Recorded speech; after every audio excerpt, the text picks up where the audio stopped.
want to know, like, how I feel about it. Like, am I upset about it or, like, I'm not at all. Like, you know, I don't. If that's what's best for this organization, that's what's best for the organization. You know, I'm not like, oh, man, they me over or something like that. Like, I don't really feel that way. Like, I've been here for 13 and a half years. I don't know that it ends at 13 and a half, but if it does, what a run it's been. I'll take the fine for it. What a run it's been. So that's just how I feel. I appreciate this from Draymond, a little positivity. That was my first time hearing that sound. I thought it was very good. That was Draymond last night, obviously responding to trade rumors that maybe his time with Golden State is done after a nearly 14-year career there. Would it be a mistake to trade Draymond Green away from the Warriors? At this point, no, because if you could keep him while getting Giannis, you don't move him. If Jimmy Butler was still healthy, you keep him. But because that's not the case and you're not going anywhere and you'd have to utilize him in a trade in order to get somebody of a Giannis-Antetokounmpo, you make that deal. I will tell you, Draymond won't spend a minute in Milwaukee. He ain't trying to be there. And I read this stat off to Doggy, so America needs to know this. Do you know that approximately 85% of Draymond Green's career assists have gone to Steph Curry, including over 600 three-pointers? So guess what? You ain't running into no shooter like Steph Curry. Matter of fact, I wouldn't blame Draymond if he got traded, if he retired. I wouldn't blame him. That's hyperbole. I understand because I'm not expecting that, but I'm just saying that's how much Steph Curry has meant to him. Golden State's in a very tricky spot. A great, great franchise with 4 titles that's gotten old, injuries, but they still got a very good player in Curry, so you got to try to add pieces. But they're not. Their championship window, to be fair, is over. They are not winning any championships. It's it. They won their 4, and that's the way, you know, the Celtics stopped winning, the Bulls stopped winning, Detroit stopped winning. Eventually, it's over. It's over for Golden State to win a championship, whether they trade Green or not. Well, what if they get Giannis? Then you well, then I don't think. Now, how we doing? How we doing, BD? Well, that's just woke me up, man. But you know, I'm dead ass. I'm out here in Super Bowl, man. I'm like, why do I have to do an interview at Shaq? Like, what is this? I am shocked you're on right now. I have got to be I'm honest. shocked too. Somebody get fired today. Well, I can only get fired. Shit, I'm the only one with a job. Oh, and your voice is gone. It's day 1. It's like the second day of Super Bowl week. Oh, we're in trouble. All right, well, I don't even know where to start. I make music, Michelle. That's why I lost my voice. I was just trying to tell him what Bart Oatmeal mean. I was trying to put him on. Come on, Lou Will. Hey, Lou Will, I've been singing like Lou Ross, baby. That's why I lost my voice. For real. I feel bad asking you questions. Your voice sounds like it hurts. Nah, I get it together. Okay. I literally just woke up. Okay, well, bless you. Let me ask you this. We got trade deadline. We're like 30-plus hours away from this bad boy. I always wonder from a player's perspective this time of year, like, are you worried? Are you thinking about, am I about to be traded? Maybe did you have a moment and then you didn't get traded? Like, has that ever happened? No, I think the one time I got traded to Golden State, I sat outside the GM office, and I remember he came in after the deadline was over. He was like, well, didn't happen. You're going to have to be here. And I was like, you're going to take your ass right back in there and get me up out of here, buddy. That answers my next question then. I was going to ask if you've ever demanded a trade. I think that counts. Hey, it was literally like a farewell tour. I hugged everybody in the office. The GM came out and like, whatever the deadline, yo, bro, you got to stay here. Dang. Sorry. What's happening right now? Am I having a fever dream? It's 7 o'clock. The only people who call me. We're also in the West Coast, Baron. We're also. Kids. Those are my kids. They like, Daddy, where are you? For the 15th time, I'm at the Super Bowl. They don't listen to me either.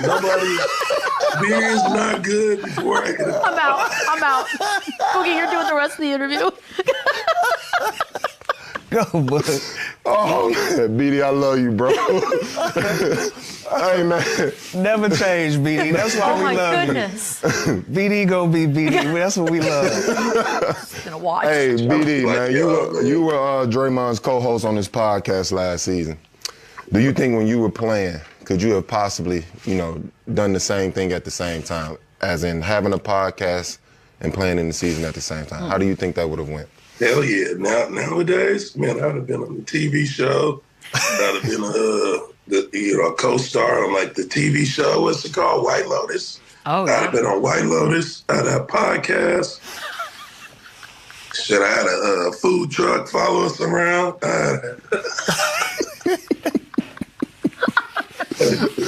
I feel like my next question. Me, you, and Lou Will play together, boy. We have a food truck.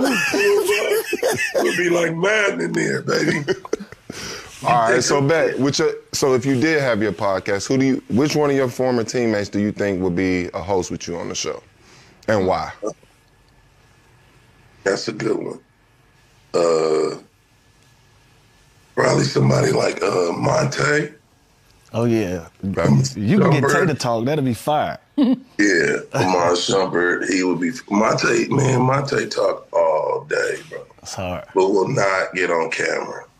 Oh, yeah. He talked all day long. Monte, come do this interview for me, right? Why won't he get on camera? Look, but I do want Monte very private. He private. Monte is, man. I mean, I respect that. Monte, I call Monte and talk to him every day, dude. I try and get him on camera. He be dropping so much wisdom. I just have to hang up sometimes. Cool country dude. He fishing. He minding his business. Minding his business. I wanna ask you about Draymond, because we were talking about live streams. He recently had things to say about Dylan Brooks going on stream and talking a bunch of trash. Has Draymond officially given the title of aggregator over to Dylan Brooks? Is Dylan Brooks the new villain of the league now? I mean, you look at this dude keep getting traded. Everywhere he get traded to, they wind up winning. So, and he don't care. He the only dude in the league that go at LeBron. He the only dude in the league don't really like nobody. So I gotta give it to him. I think that he's earned his way, right? When you build that persona and that persona becomes something that's beneficial for you, then you gotta give it to him. And he balling too, so. But I know him and Draymond. Well, I don't know about him, but I know Draymond always going at him and stuff. But Dylan Brooks is official now. Yeah. Say what you want. I know for a while that the league kind of had an image problem, and they put a lot of different rules in and fines in to kind of clean it up. I think we've gotten to a good place. I want to bring trash talking back. Let the guys talk again. How you feel about that? Man, we gotta get it's a lot of light skins in the league.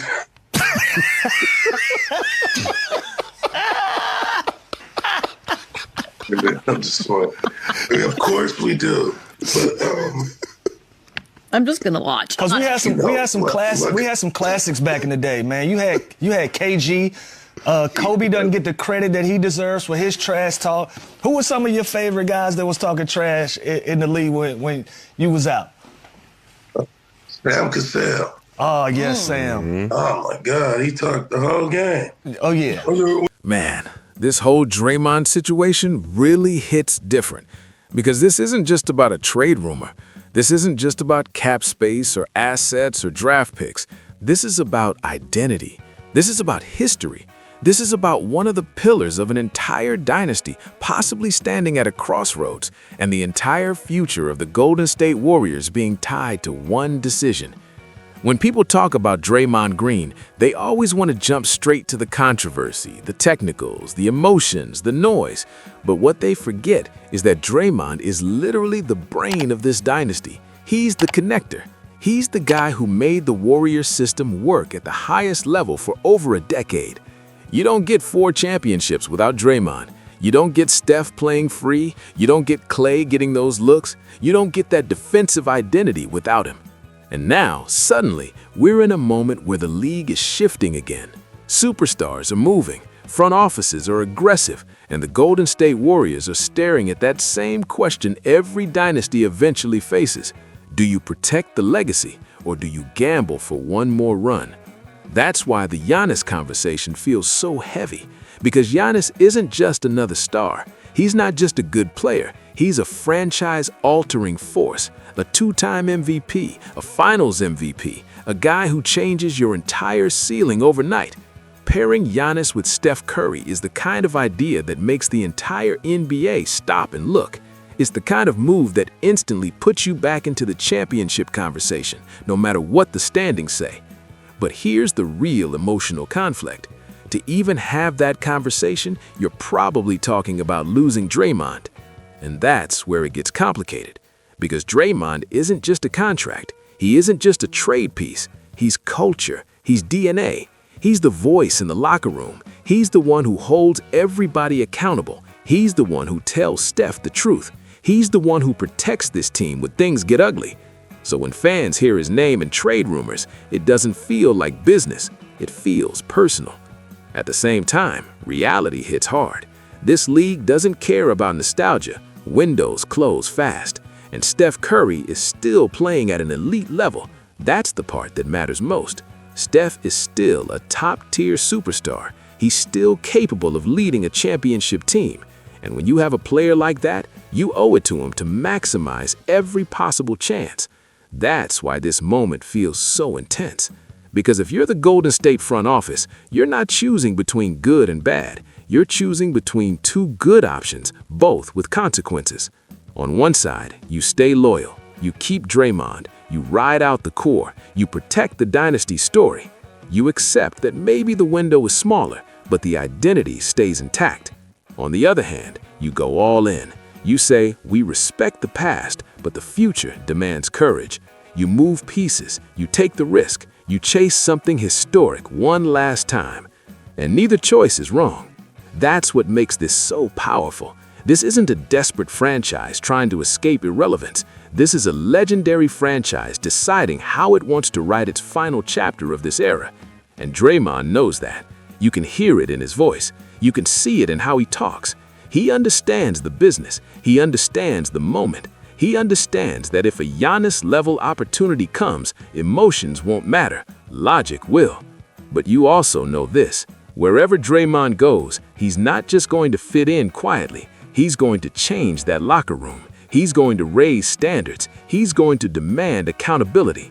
He's going to bring intensity to whatever team he's on. That's who he is, which makes it even more surreal to imagine him in another uniform. Because for over a decade, Draymond Green and the Golden State Warriors have been inseparable.